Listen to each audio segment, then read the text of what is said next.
last chord. Yeah, with the ring on the 3. Ooh. I love that chord. Ooh. Is that your secret? Is that your secret weapon? I kind of go to it a lot when I'm in A minor. What is it? It's A minor 7 sus 9, add 9. A minor 7 add 9. Yeah, it's because of that. You got that half step apart.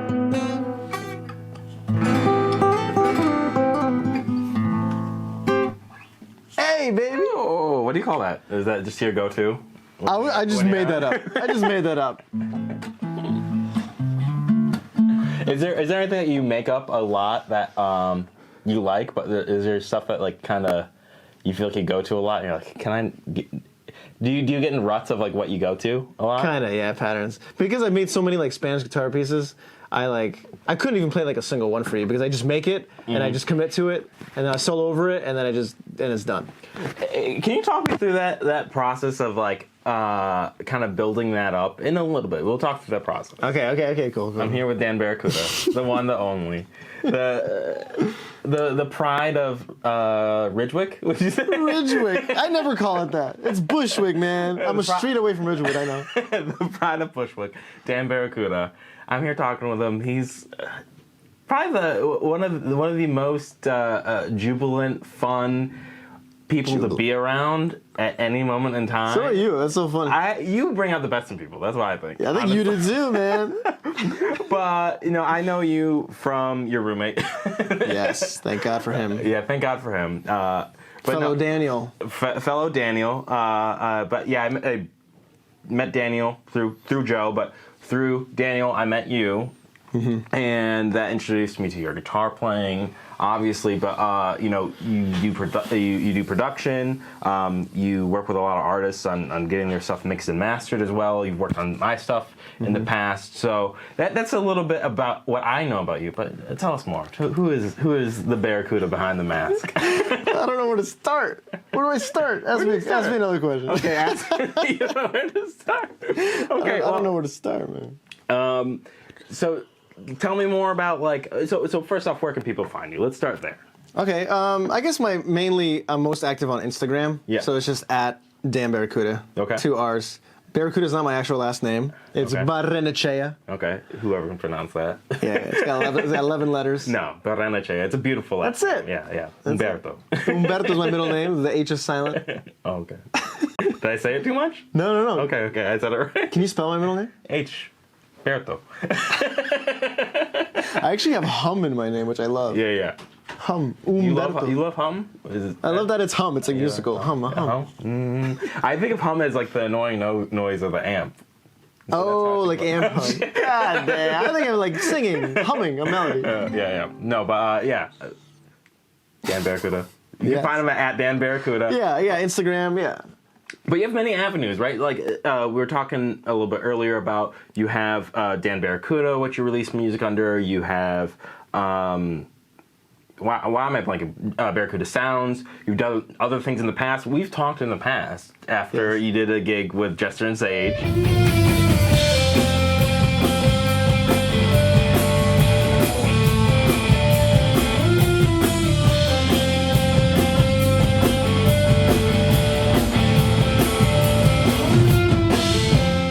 Right. So you do many things for your own music, but then you also do a lot for other people's music, and I think you shine on you, crazy. shine a lot in both areas, in all areas, and so I guess tell me more about how'd you start? I started playing. So I'm 34 right now, and I started playing guitar when I was 13. Yes. So, a little over 20 years now. Yeah. Last year I was celebrating 20 years of playing guitar. How'd you celebrate?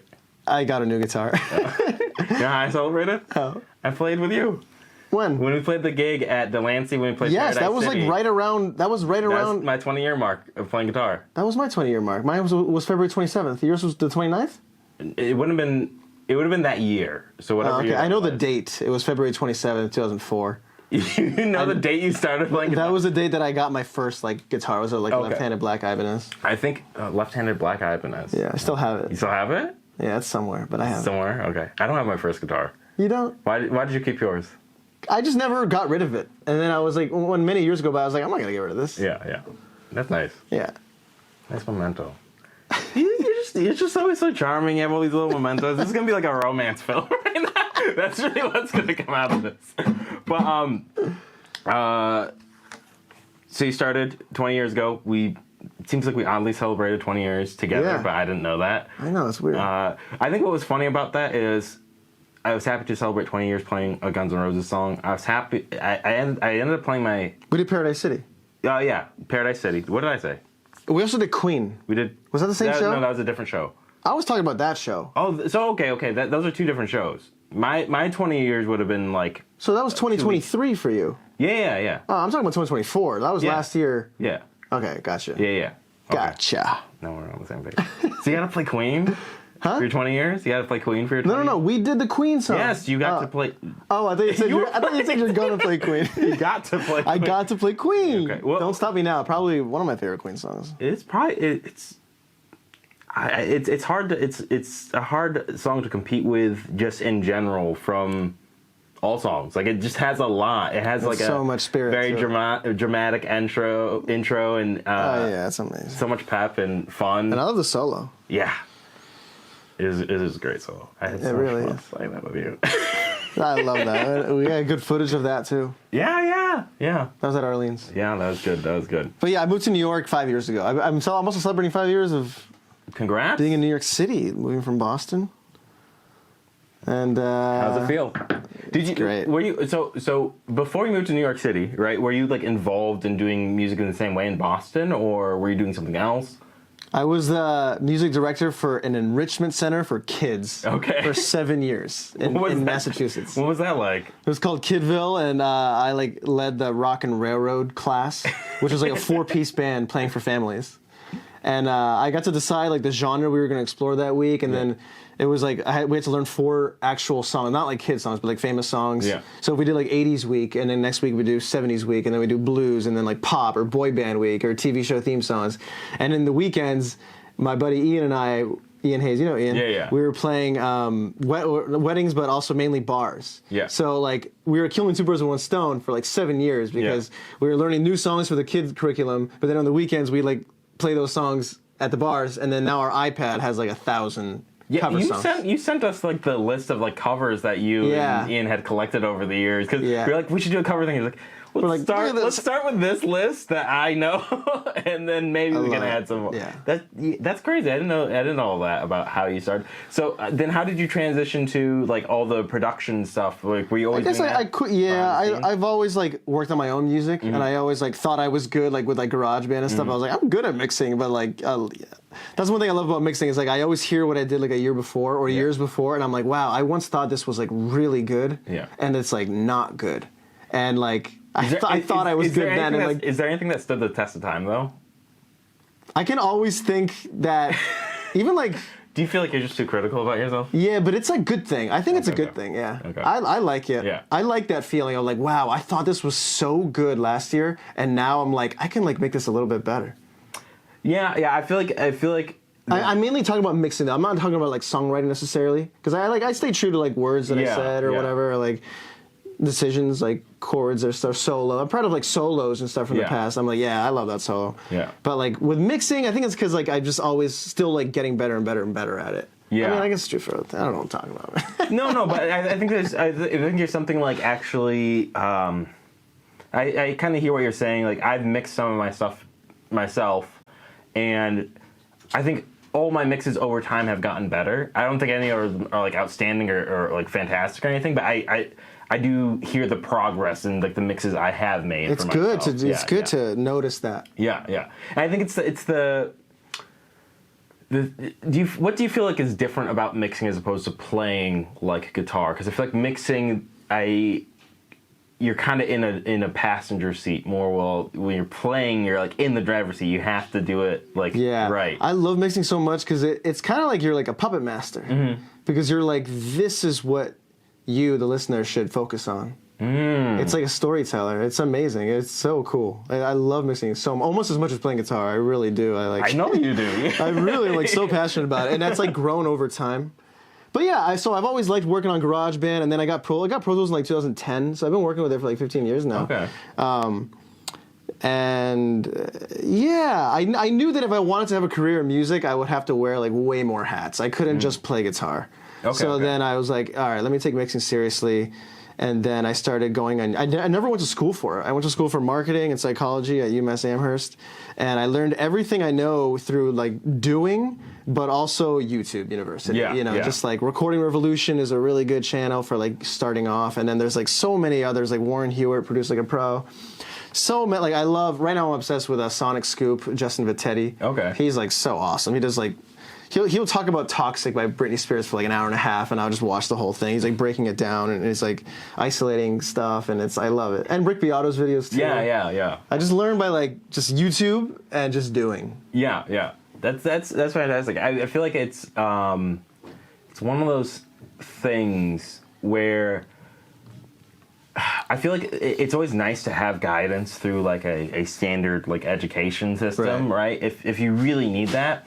But I think in the instances of like having like rigor, right, is when it's, I mean, I'm very math engineering mind, but when it's like a return on investment, if I'm going to go to school and pay money for something, I want to make sure I make money for what I went to school with. Yes. While all these other things that you learn, sometimes like with music and with guitar and even with like video and film and stuff, I think there's been this shift in that creative field of like you don't have to like spend all this money to like learn all this stuff. You can go find it yourself, and there's a lot of good resources. And it's just about taking the time, and it's about the doing. I think one thing in school is like school gives you homework, so you have like a direct thing that makes you do it to get better. Yeah, exactly. And sometimes people forget that like they've been on YouTube University all day, but they forget to do the homework from YouTube University. Forget to do the do. Forget to do the do. And that's from our sponsor, Mountain Dew. Do the do. But yeah, that's crazy. What's been like the most difficult thing in that learning process of producing, but without having a guide? Or do you end up getting like failing? Yeah. I've had many times like I remember the first time I like failed with mixing. It was like in 2017. I was like doing someone's song, and it was like a metal song, and he was like, "Oh, like I think you need to like side chain the kick drum," and I didn't really know what side chaining was, and I was like kind of like looked up how to do it, and I thought I did, and then he was like, "Hey man, I think we're just gonna go in another direction," and I was wow. All right. And that's happened, and it's like, but I still don't forget that. It's like we're 8 years later, and like I like remember that, and now I know exactly what sidechaining is. I still don't prefer to work on metal. I kind of have like favorite genres, and like my specialty genres, and but like now I'm more like stay in my lane and branch out a little bit, but like I know like other people are like phenomenal at that. Yeah. And like it's not like what I want to do right now. That's interesting. So why do you? Is it because what aspect of it is kind of craftsmanship, and what aspect of it is like? Do you make that decision because like you know that you're better crafted for this, like the genres that you work on as opposed to the genres that you don't work on? I think it's just because I like the genres more. I kind of work on what I like to work on. Okay. Which is like lucky, Does it make it easier to like actually work on this stuff? Yeah, because I like know the music. A little bit less work. I like the music. Yeah. Yeah. I feel like, I mean, with music, I feel like it is challenging to, when you like really don't like something, to like really go through with it. Yeah. But I think I'm good at finding something I like about something. Yeah. Like if I was working on like a Doom, actually I like metal though. Yeah. But like just something crazy. Yeah. I don't know. I like really weird stuff too. I'd be happy to work on like a super experimental something. I would like that. I don't know what I mean. I don't know. Like, I'm not super into like metal, like super modern metal. Yeah. And some, I don't like electronic music. I don't like working on electronic music. Like, I have no interest in working on like EDM or like dubstep or anything like that. Hip hop even, I'm not really, like, it's not my specialty. I like it, Is but it because it's not your specialty? Like, you can't hear how you would craft it, or? I just don't have the hours in. Okay. And like, I'd rather just kind of like stay in my lane. Yeah. In my lanes, yeah. Do you have people that, like, have you had people come to you with, like, oh, I want to have my hip hop track produced and or mixed or mastered? Yeah, I'll point it to somebody else. Okay. So you have your network of. Yes. Do they also point people to you? Sometimes, yeah. That's cool. It is cool. Do you guys like meet up and have like a quarterly meeting? It's all remote. It's all just people you meet like at events or something. They live in like Houston or like Chicago or whatever. Yeah. What events do you go to for this? I love NAMM. And I love AES, which is Audio Engineering. That's in New York. Actually, but I just went in October, and I think it was the last one in New York. They want to move it to LA. Why? It's like too expensive for them or something. I don't know. Everything's kind of moving to LA. And you feel that way? Kind of. Are you moving down? No. I like New York. Are we hearing it here I like first? New York. But also, do you feel like there's not really like a reason, like, because most of your work is you're doing remotely, right? Yeah, and that's another thing I love about what I do. It's like, it's remote. Yeah, I love it. You were remote before everyone was remote, right? It was 2020, and it was such a tough time, right? 2020, and like I almost thought about giving up music for a hot minute there. It was like super hard. Like, I mean, it was cool at first, but like months later, and I remember like in like August, September 2020, I was like, I don't know about this whole music thing. And then I remember like just being like, what would I really love to do? Like, my dream job would be to work on people's music from the comfort of my home. Yeah. And I just like started hustling more than ever, like just finding clients. Yeah. Going on Reddit and Instagram and Facebook and Bandcamp, YouTube. You know what's gotta be crazy? Do you think, because I think I ramped up like being on TikTok and Instagram, and I think before I met you in person, I talked to Sanders about knowing, I know who he is from TikTok. So yeah, I remember that. Do you think when you were ramping up was like when I probably hit that follow button and we actually first got... Yeah. That's so funny. I feel like I have a lot of that with like just a lot of random people where it's just like it was like a follow button like way before actually meeting them. It's so and weird. Meet them in person. I love that though. Oh, I actually know you. Yeah, Kyle from LVP. He found the message that I sent out to him in 2020 before I even met any of you guys. That's so funny. funny. And it was me being like, hey, like I love to work on your, it was me like outreaching. Mm-hmm. Time flies, huh? Play me something. Tell me about this guitar. This is my first Spanish classical guitar. Yeah. My parents gave me it like in 2008, I think. And I went many years without touching it. Like I just didn't play it. Really, I was more into electric guitar and then acoustic guitar. And then when I did the kid music director thing for 7 years, it was like all acoustic guitar. And I was super into acoustic guitar and electric guitar. And I went many years without playing this thing. And then what happened with me in 2020, at the end of 2020, people were posting all their numbers. Yeah. At the end of year Spotify numbers, a lot of my guitar peers, and some of them were getting like 100,000 streams at the end of the year. I'm like, dude, how did you get? And I'm sitting on like 2,000 streams. Yeah. And I'm like, how did you get so many streams? And then one of them was like, dude, make like instrumental music. Like it'll probably do better on Spotify. And I was like, interesting. And then in 2021, I was like, all right, what could I do? I don't really like consider myself a Spanish guitarist at all, but I feel like I know how it works. Like just hit the A minor. And then like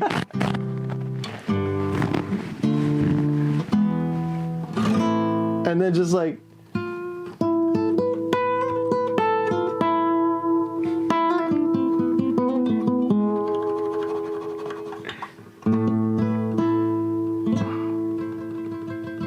and I was like, I'll try this out. So I made like 3 or 4 pieces, and then I made a Barracuda sound. I already had that profile active on Spotify because I tried other stuff in the past.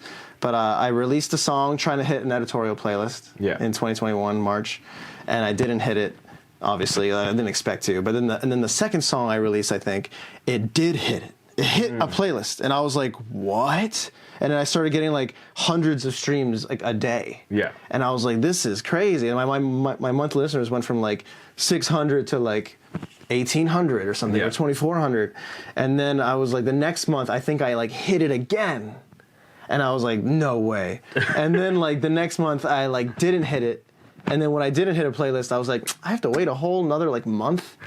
I was like, what if I just made another profile? Yeah. So then I made a second profile, and then I released 2 songs that next month, and then one of them hit, one of them didn't. Yeah. And I was like, all right, what if I made 4 profiles? And then months later, I was like, what if I made 8? And then 16. Now I'm at like 25.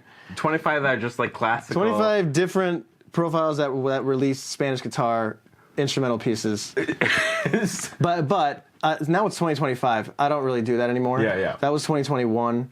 2021 was a good year. 2022 was the best year. Yeah. I got like 15 million streams in that year alone. And Barracuda Sound is the main profile, but I have other ones too. And some of them are named after like my mom or like my nephew, my niece, my dad. Have you gone through a playlist and it's actually just stacked with your music? Some of them have had a bunch of my songs. Yeah. And the reason why I don't do this anymore at scale is because like the landscape has changed a lot, and they've really just like stopped updating playlists, and it's like really sad because it was like really great. Like the passive income was like growing, and it was like amazing. Yeah. So the landscape changed, and I don't release at scale anymore. Now I'm kind of just focused on Barracuda Sound, that main profile, and like a couple others. But I used to release like 4 to like 7 songs every Friday. Jeez. It was like scale. How did you feel doing that? Was it like a lot of work? Did you feel like a lot of work, a lot of reward, or? I'm super focused on efficiency, and this room became like a conveyor belt for like Spanish guitar pieces. Yeah. And so I have a template on Pro Tools. It's like already mixed when I record it. Okay. It's already mixed. Okay. You know what I mean? I know exactly what it's gonna sound like. Like, yeah. And I would just like come up with a chord progression. I'll do something besides A minor, but I would like change it up. I'd be like, how about like F major?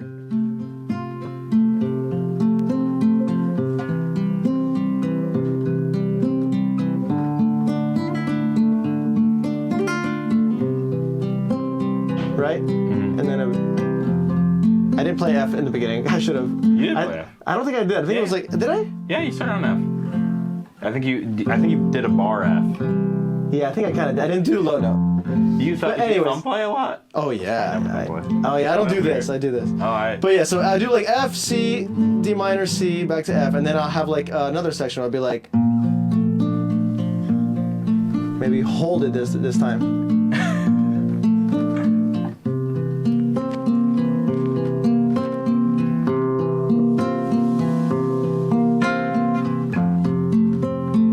And then I'll do that, and it sounds like whatever, but then when I solo over it, it kind of like, now it's like I was telling a story. Yeah. And doing that like 300 times over the course of like 3 years. Yeah. Made me so much better at soloing, because it's like phrasing, and I'm like trying not to overplay it. So I'd be like if you play F, 1 2 3 1 2 3, here we go. Taking my time.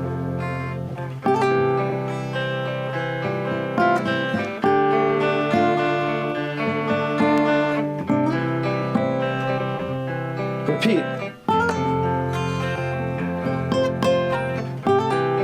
You know what I mean? Like,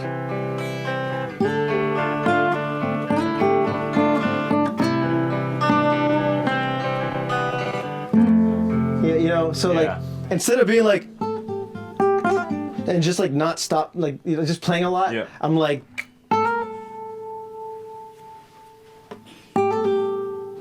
just like, I'm trying to like sing. Yeah. So like doing that like 300 times like has made me a lot better at it, and coming up with chord progressions and things like that. So yeah, Barracuda Sound is the main profile. It's a lot. It's been quite a story. I can't believe it's already 2025. So really, it's been like 300 songs that you went through? Yeah, I've released like over 300 songs, yeah. Do you think you notice like a difference in your playing? Like, obviously, do you notice a difference? You were talking about progress in your mixing. Do you hear the progress in your playing when you listen back to all that stuff? Yeah. I don't listen back to it. It's more like a feeling thing. I never listen back to it. Yeah. Maybe some Barracuda Sound stuff, but I don't like go to any of my other profiles and like listen to what I release. I don't even listen to it. I like, it's 300 songs. Yeah, it's time for that. Yeah, I like never listen to it, and it's like I'm like totally happy with that, because it's like, and that was another thing that why I think it was successful, is because I was not precious about it. I was not precious about it. I was Dispassionate. like, here is a chord progression. Here's the B section. Let's solo over it twice. Let me quickly comp it to get rid of any errors and like delete some notes. Sometimes I'll delete notes, Yeah. and that made me better at phrasing too, because I would delete a note or like here and there to make it more concise and make more space in between melodic phrases, and I would what's the question? Thanks, dude. Thanks, dude. No, it's about getting. One was about like hearing your progress, but you're saying you didn't necessarily hear it because you're not listening to all 300 of your songs. Yes. But you also learned a lot from the process of mixing and producing it and editing it to kind of sculpt it into like what you wanted the finished product to be. But I'm assuming you also didn't spend a lot of time sculpting. You're like, oh, that's one note. Let me just get rid of it just because it's interesting. Right? Yeah. You didn't think about it. It was like swift. It was like a swift process. I would do a piece, like I would try to do it in like less than an hour. Yeah. Sometimes it'd be like half an hour. Like it'd be quick. Yeah. And it's already mixed. Yeah. I just master it quickly, and I had like a whole template for it. Yeah. And then like, honestly, the annoying part was like, what am I going to call this thing? I got to come up with an artwork, you know, and I got to like, and I have a whole Excel spreadsheet of like all my different profiles and like when's it going to be released. Yeah. And then the annoying part was also pitching it on Spotify, because you have to write like 2 paragraphs saying why the song is special. Yeah. So it's like all the other stuff was like ended up being like more annoying, and it's like I can play guitar all day. Yeah. It's about like how do I I would this? do batches. I remember one time, it was like July, like end of July 2022. I remember Daniel was away, and so it was like going to be really quiet in here all day, and it was like a summer day, and I did like 20 songs that day. Yeah. Like I didn't even go outside. I just recorded. I wrote and recorded like 19, I think it was like 19 Spanish guitar pieces in that day. Yeah. And that like covered my releases for like 2.5 or 3 months. Like I just did it all in one day. That's Just insane. batch recording. I'm terrible. I think. Do you think a lot of musicians struggle with efficiency? Yeah. Do you think? I guess I'm trying to figure out a question of like balancing efficiency versus crafting and really. Like, what do you think? What do you think you do with efficiency in your music that other musicians don't really realize and might argue with you against? With my music or like the work that I do? Oh, so that's a good point. So are you just like very efficient with certain things? I'm efficient, yeah. Like if I have like, Specifically if I'm working on efficient, 3 not people's just- songs, Yeah. and like I'll craft out my schedule so like I know that Tuesday morning I'm gonna do bass for like 3 different people's songs.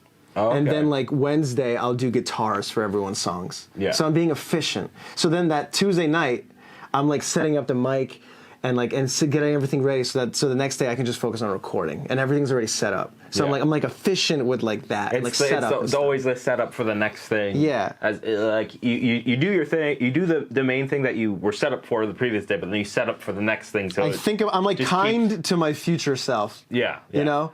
So like with mixing,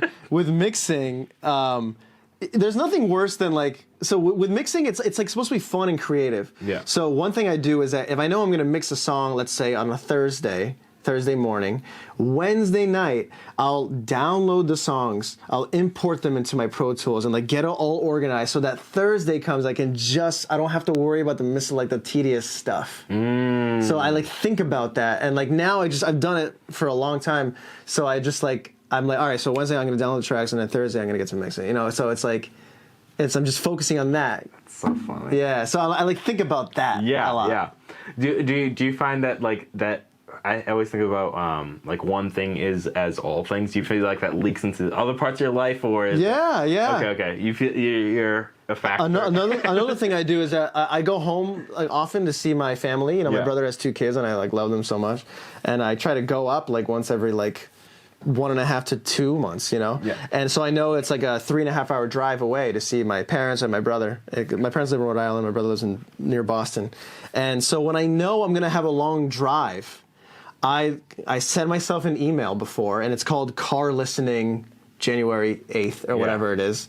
And then when I'm driving, car mixes? I open up the email and I have all the mixes I'm working on, even demos and song ideas. It's stuff that I can just hear in the car. Yeah. And just like, a lot of people test the mixes in the car. Yeah. And if it feels good in the car, it's going to feel good in like stereo systems, like, you know, like commercial where listeners listen to music is like a lot of it is in the car. Yeah. So it needs to sound great in the car for me to like give it a green light. Yeah. So I do that. So I know when I'm like I'm gonna go home. I'm like, all right. So Friday night I'm gonna go home. So I'm gonna make sure that I like send myself that email, and I'm gonna have like 5 to 20 things to listen to. Yeah. Yeah. So what I guess another question is like, what do you think makes you successful in what you do with music, and what do you see other people struggle with that like you would be like, if you just tweak these things, Committing to stuff, like making decisions. Yeah. Not overthinking. Yeah. Yeah. And honestly, doing 300 Spanish guitar pieces has made me more like, let's go. Yeah, let's just finish it. You know? It is true, that statement that says an artwork is never finished, it's only abandoned. Like that is true. You can always do something to something. All it is a Pro Tool session or whatever. You can just erase one thing or delete one thing. You can always like it is abandoned. Yeah. But like abandon it. Like let's go. Yeah. Interesting. Not overthinking it, because it's easy to fall into tunnel vision. I get into tunnel vision all the time. And tunnel vision is like super real. And ear fatigue is real. Yeah. And I think you just gotta like commit to something and then like let's move on. Okay. You're saying commit. The struggle I have is demoitis. Demoitis is so real. There's demos. I'm like, fuck this. This is the song. I don't know what else I want. It could be like just like a voice memo that I just really love of something I played. Yeah. And I'm just like, I don't really know what else. This doesn't need anything else. So how do you fight? I guess perfectionism versus demoitis.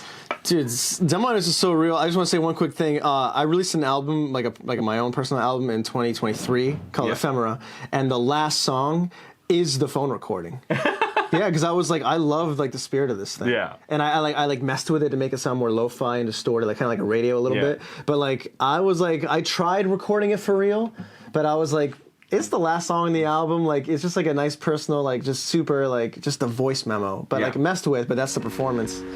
Birds will sing a song of love under trees and up above, laughing at those tears we're crying, cracking up, you'd think they're dying.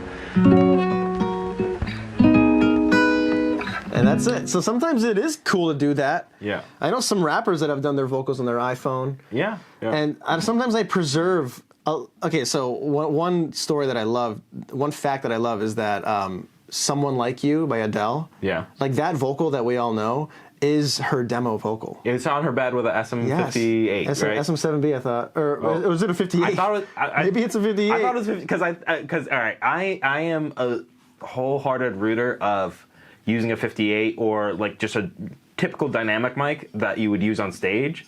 I believe in that a lot. That's because cool. I think of I'm going to be on stage at some point. A lot of, with my stuff, I'm going to be on stage at some point singing through a mic like this. Why am I trying to? Like, I will always. You've seen my mixes before, and I actually am kind of curious what you think. I do a lot of. I think it's a mix of I think Bruce Springsteen and the Black Keys, where Bruce Springsteen with the whole band. I think that he had the whole band in the room for Born to Run. And they had obviously mics on all the instruments and everything, but then they also had like a mic way up top to capture just ambience of the room. And I think the Black Keys did the same thing. It would be also just for vocal takes. And so I try to do that a lot, where I'll have I prefer just like a SM58 or something similar. I think I have a Sennheiser now or something. I prefer that, and then just putting a condenser mic. I don't have something to mount it to the ceiling, so I just either put it on top of a bookshelf or something in my room and just like let that thing go. So I think about that a lot. I guess going back to mic choice and everything, and back to voice memos, like it sometimes doesn't have to be like the fanciest thing. It doesn't have to be like what the SM. It's all about the performance, you know. Yeah. It's all about the performance. And sometimes I've worked with artists and we end up taking the scratch vocal. We keep it for like a part of it, maybe like the first verse. Yeah. And it's like that's when you sang it the best. Yeah. And then when we recorded for real, the artist is sometimes like, I don't like it as much as the scratch. I'm like, we can use the scratch. Yeah. You know? And then we ended up using it. So how do you contend with I feel like I'm curious about your journey with recording, because I think one thing I had to contend with a lot is comping versus I love comping. not comping. I love comping. Because Like comping versus not comping. because I think in terms of a lot of like playing live, and like live is not comps. So obviously, like when I'm recording pieces, I obviously think rhythm guitar, lead guitar, especially if it's like I will almost. Oh, I don't always. I'm trying to think. Unless I'm playing a live with a band and recording, doing like a live session recording, which I've only done like once or twice, then I have my rhythm tone and lead tone that I have to switch between on the fly, because that's how we're doing it. That's how we're doing the session. But generally, when I'm recording multi-track, it'll be whole rhythm track, whole lead track, and if it's lead versus solo, I might do a lead track and then a solo track. But I try to go through the whole rhythm track. I try to play that straight. That's cool. I try to. I don't always. A lot of times I end up comping. Over time, I've kind of steered more into comping. Did you ever have that like whole thing of like I have to play this all the way through perfect, or it seems like you wash away that like? No, yeah, I think I think it has to do with the kind of music that I like versus the kind of music that you I don't know. Like I feel like the music that I kind of like is like a little bit more like on the perfect side or something, you know. Whereas you're like more blues oriented, which is more like raw. Yours is more like trash music. No, yours is raw. You know what I mean? Like you love blues. I love blues too, but like I also love like Tool and like Pink Floyd and like. I love Tool and Pink Floyd and Metallica. But their stuff is like more perfect. I guess, but I don't. I think when I'm hearing the final product and everything, and I'm hearing perfection. We both saw David Gilmour live. It sounded amazing. There are no comps in live, and so my whole process of I think visually seeing music, I always thought for the longest time that they play this all the way through perfect. And I know like some people do, and I know that in the past a lot of people do. I think there's like one. Funny bit with it's some Michael Jackson song. That's what? It's something that you would. It's like Human Nature or something, like the piano, or there's certain parts in like Michael Jackson songs where it's like you would swear that this is a sample, but no, someone's sitting there and playing the same thing over and over until the song finishes. Wow, the whole song. The whole song. Yeah, and that's like old funk, old blues, all the things where it's like. Obviously, the older it is, the less you think it's going to be sampled. But like even in the '80s, when they could copy and paste to a certain extent, it's like the Beatles. Like they would do like 93 takes of a song. They would use take 47. Yeah. So like, that's live. Yeah. That's incredible. Yeah. That's what blows me away about like vocals like pre-Pro Tools. Like anything like before like 1999 or whatever is like they like did that. You know, like they did that. It is comped. They still comped though. They still comp but like there was no pitch correction. There's no pitch correction. Also, depending on where you're recording, it's different because a comp back in the day used to be you have to be 100% sure that you want this part because I'm physically cutting tape, committing to switching this out. Yeah, and so that's why like musicians had to be able to. Yeah. It demanded more back then. You totally. Yeah. We can get away with a lot nowadays. Yeah. We get away with a lot. I've had to like switch my mindset a little bit. But there's still something I really enjoy about like really going for a full take. Like a lot of the times I try to take as much of one take as possible, and if there is something that's a little bit different, I'll comp it. But I'd have to look back at like things I've sent you. Now I'm overthinking about it. I'd love to look back at things I sent you, like how much of it was comped, wasn't comped. Yeah, I don't know. Yeah. But it sounds like you're like whatever. Comp it. Let's comp it. Especially vocals. Yeah. Especially vocals. Yes and no. I hear what you're saying. Because sometimes you'll say the first word of a line just way more groovier than another part, and then the other part is like another take has a better like middle, and then another take has a better end. Like the way you said "away" has so much like realness to it, but that was like the scratch vocal or whatever, and like you just combine them, and then you just make them feel like one pure take, you know. That's why I send this stuff to you. You make the decisions. I'll just sit back and. I love comping, man. You do a beautiful job. I also love when I hire like a musician, like I'll hire like a saxophone player. I have a song called "If You Wanna," and I know I want a saxophone on it, and I just like found someone online, and I was like, please just like solo over this thing like 5 times. Yeah. That's it. And then he gave me the 5 takes, and then I spent a lot of time crafting out the solo. I love that kind of comping too, where you're like you're constructing the solo. So I think it's funny that you mentioned it on Breakout. That's what I did. Is like I just took Pai Show's sax parts at the end because I just asked him to solo over. That's what you did, chunks. And I comped it because I was like I know that like I do. The one thing I did when I was comping though, it's half laziness, half laziness. Is I didn't really go through and say, oh, let me move this piece here. Move it. It's like do it like 4 times. Each moment in time, I will pick the thing I like the most, and I will stick with that. I won't go to the end and put it in the middle. Like no, each moment in time, I think I just try to take that. There might have been like certain parts of.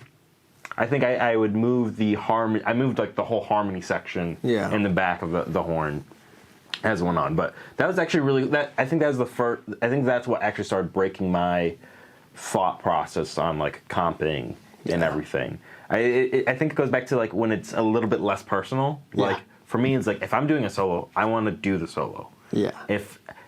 Do you? So you said vocals. Do you find it hard to comp solos, or are you okay with comping solos? I just did one yesterday. Yeah, like I love comping solos. I find it so hard because again, it goes back to like playing live. Like I have to be able to replicate this. Like I that's the one thing is I'd have to again look, but like I think 90% of my solos I would never comp. Really? Yeah. Whispering Winds. Whispering Winds. That's not comped. Just played it. Yeah. So, that's cool. That's really cool. The funny thing with my solo on Whispering Winds is it's tough though because like I think if I think about comping more, I might be overall more satisfied with some of my solos. So if I was a little less rigid in that, I think I'd be a little bit more satisfied. But Whispering Winds I didn't comp. Like What You Love is a song I like. So the version before, and I don't think it's out there anymore, but there was a version before that I just recorded in like 2021, 2022 maybe, that I released with my vocals on it. I like the solo on that more than the one I did, I think, with Nina, just like a little bit more. Yeah. I like some of the things I did with what I did with on the Nina version, but it's like, maybe if I just had comped it, maybe if I got out of my own way. I think I did my own way with my music. Artwork's abandoned. Abandon it. Hey, I can always record a session. I want to do that. I want to, I really do want to sit down in a room and just like mic drums, mic guitar, probably just DI guitar and bass and go vocals. I have to double check on how to do that. But like play with the band in the room in one session. I haven't done that in a long time. My first recordings was like, I think my brother would be like me on guitar, him on drums. And then he'd go back and do bass or something like that. So yeah. Wow. Man. Isn't that crazy we've been playing guitar for this long? 20 years. 20 years. I know. But now I'm getting into flamenco guitar. You're getting into flamenco? And I love it. Can you do that?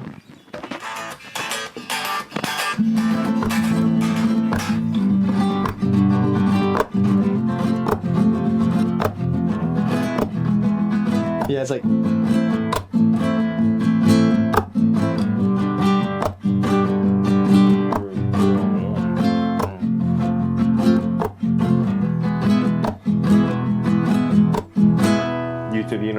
YouTube University. I did take one lesson that I'm going to see this guy again, this guy Basilio, Jackson Heights.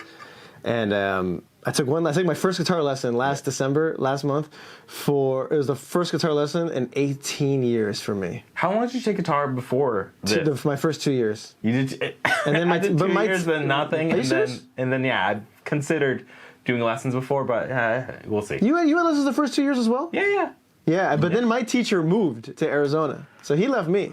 I think my brother's drum teacher, like my guitar teacher was was consistent enough. I think my brother's drum teacher like kept on canceling, and then my dad was like, "Well, your drum teacher's just canceling." I can't just keep on paying for Kanem's guitar. I don't know what happened, but I just remember at a certain point in time I stopped having guitar lessons, Oh, wow. and I was okay with it. Yeah. I love flamenco. It's like it's so complex and crazy, but I'm like really fascinated by like this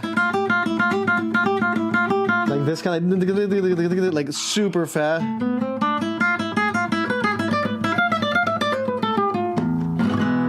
That's funny. And I love this shit. I've always like wanted to know how to do that. I love that. How do you do that? You literally go, and then you go. Oh, okay.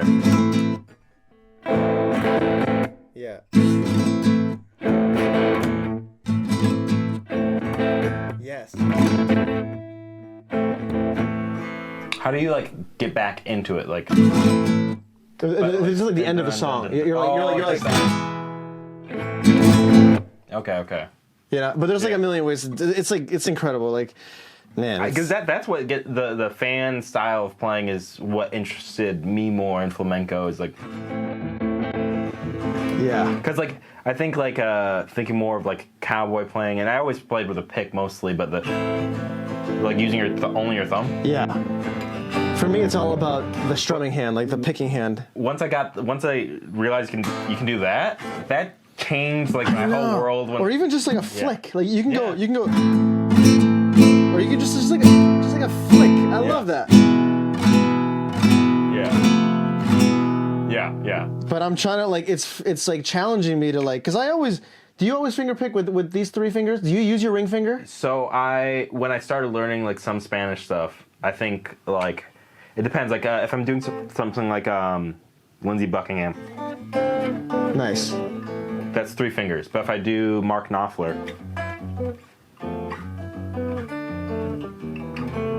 one of my strings is out of tune. But I think it depends on who I'm playing, and I switch to doing 4 fingers more. You do the ring finger. See, I'm trying to. After listening to enough Rodrigo y Gabriela, I switched to, even though they don't, it's Gabriela's fan technique that I love, and then Rodrigo plays with the pick, so, but that's what got me into flamenco playing. But so you do 3 fingers, and the 4th finger is like. I'm learning how to strengthen my ring finger, like. I'm even trying to challenge myself to use the pinky. Oh, I haven't. Like I do this exercise. I'm going orthodox. They didn't use the pinky. Who really used the pinky? They didn't really use the pinky, right? I know, no one really does, but I want to like challenge myself to do it. Because you do the. Have you done the where you start like rotating? Sorry, I'm just showing you mine. Go ahead. 1, 2.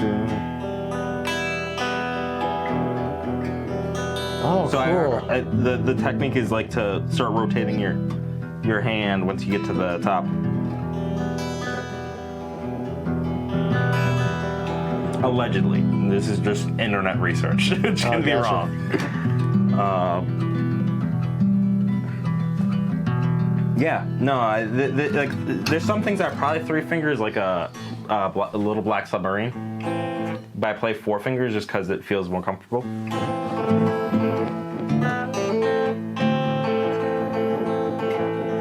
Little Black Submarine,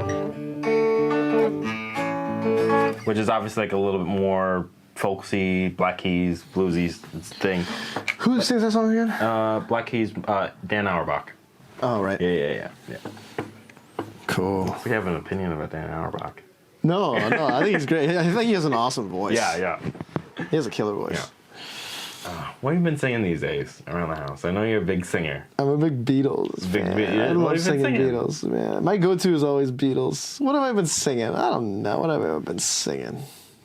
A lot, just whatever's like I hear. I don't know. Nothing like specific right now. Okay. I just been super focused into like developing this hand. That's like what I'm super into right now. Is just like getting into my left hand. Every other guitar is right hand, but my left hand. But I thought it was this, right? Or it's everything? Especially that. But even stuff like this, like look, I learned this. Look at this. Oh, watch this.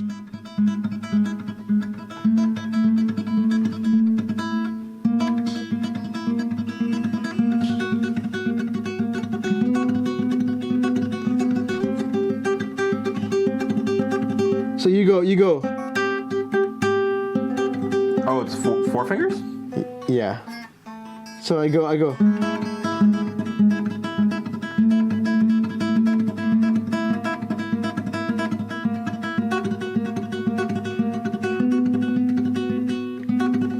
What is it? Is it 1, 2, 3? It's yeah. On these is I don't. It's thumb, pointer, ring, middle, pointer. Oh. I don't know why I dislike that. Because to me it's like, why not go straight and then end on? Why? Because I'm beginning that triplet like that, like. Oh, I hear what you're saying.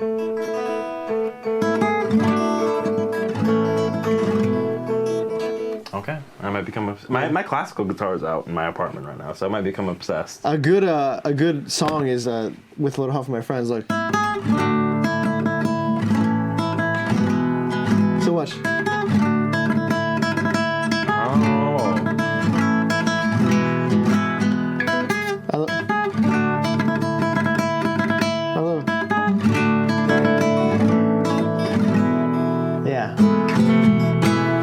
Super cool. I learned that on YouTube.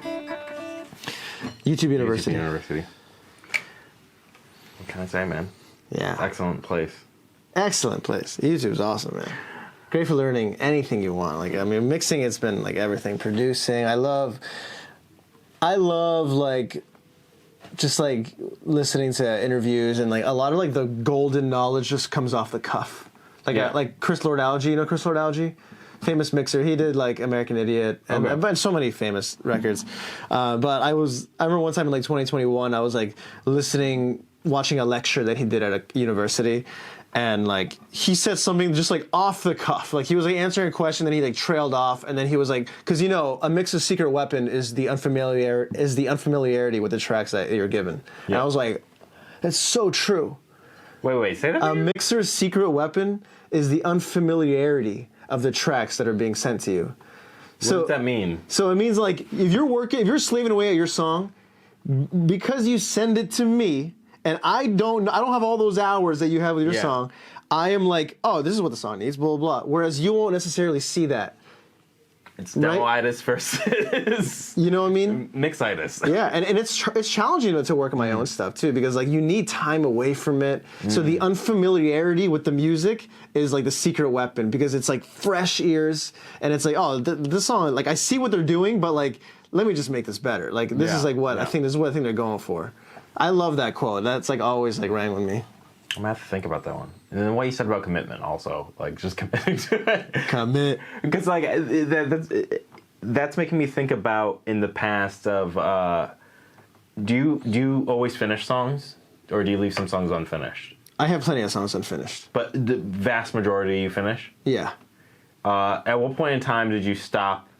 Like, do you feel like you stopped not finishing? Sorry, let me reiterate and say, if I were to really count up all the songs I've ever started versus finished, way more I've started and not finished, especially in the past. But nowadays, when I'm more efficient about my time, if I'm going to start a song, I want to finish it. I want to finish it, and I will like try to finish it. But there are still many that I don't finish, you know. What's a song you haven't finished? What's a song you haven't finished that bugs you? I have a song called, like, I have an idea. It's called Insomnia Song. Can you play it? No, I don't even know what it is. You don't even know what it is? I haven't heard it in like a year, but I like the concept a lot because it's like about like insomnia, and it's like if you were like, do you deal with insomnia? I have before. Okay. I've been really good like the last like year and a half. What's helped? What has helped? You don't drink tea, which I'm surprised, because like a good chamomile or something like that. What has helped? Just like me out. I don't know. What has helped? Exercise helps. Okay. I don't like regular exercise except nowadays. I got my treadmill. Treadmill man. I could talk forever about that treadmill. Any final thoughts, Barracuda? We've talked about a lot. We did. It's great. It went by so fast. It went more places than I thought it would. I love it. What do you tell us our final thoughts? Tell us, give us a little more gems. I like to hear your last quote about mixing. I have forgotten that. This is what I like about recording conversations. Sometimes, like, That's what he said. That is. Hey, you want some gems? I have a notepad called the Quotes Hall of Fame. Give me three. And I quotes. have like wonderful quotes that like friends have said or I've heard people say. It's not just like famous people. You're so caring to like bring down. Oh man, it's so good. Actually, Daniel's good. Daniel's in this list a bunch. Of course, he has a lot of words. Most of them wise. This is a YouTube comment. Look at this. The audience doesn't come to see you; they come to see themselves. Woo! Interesting. That's super profound. It can be. I love that. It's true. Like when I go see like a band that I love, like when I go see like David Gilmour. Yes. Like I'm not really going to like see him. Like I'm going to like experience my love for him and Pink Floyd and his music. Yes. It's like for me. Yes. It's not for him. I go to see myself. Yes, I understand. So the thing is, I understand what you're saying. I think about how the saying can be misconstrued. Yes, I don't. Yeah. It's a YouTube comment, and it was like No. I think it's great. From watching. It was like a live video of some band or something, Yeah. and then someone said that, and it was like, wow, that's awesome. Yeah. I have a bunch, man. There's so many. Where's the Daniel one? I love this. My friend James said this. Everything you do must be a sincere attempt to communicate. I can't be precious about it if I want it to be good. I like that. Last quote. Last quote. It's Daniel. Daniel's got one. This is great. Daniel Sanders. Every lesson begins with an L. Isn't that good? You know, that ties back to how you learned, which was through failure. And so that lesson began with a loss. It began with an L. Isn't that good? That's great. That's great. I don't know if he came up with it. Maybe he did. Maybe he did. He did. He definitely did. He definitely did? Yeah, I don't know. But yeah, let's say yes. Why not? It's great. It's great. So yeah, quotes great. Music's great. Music's great. Okay, where can people find you? Where should people listen to you? All that stuff. Spotify, Dan Barracuda, Barracuda Sound. DanBarracuda.com is where like my profile is, my portfolio rather. All my work is there. And Instagram at Dan Barracuda. Okay. Yeah, Facebook, TikTok, YouTube, it's all there. All right. Yeah. Thank you, Dan. Let's do an old-fashioned handshake. All right, let's jam on something. Give me something. Not A minor. Why is this scared? Let's do G minor. G minor. Ooh.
So great. Good to see you.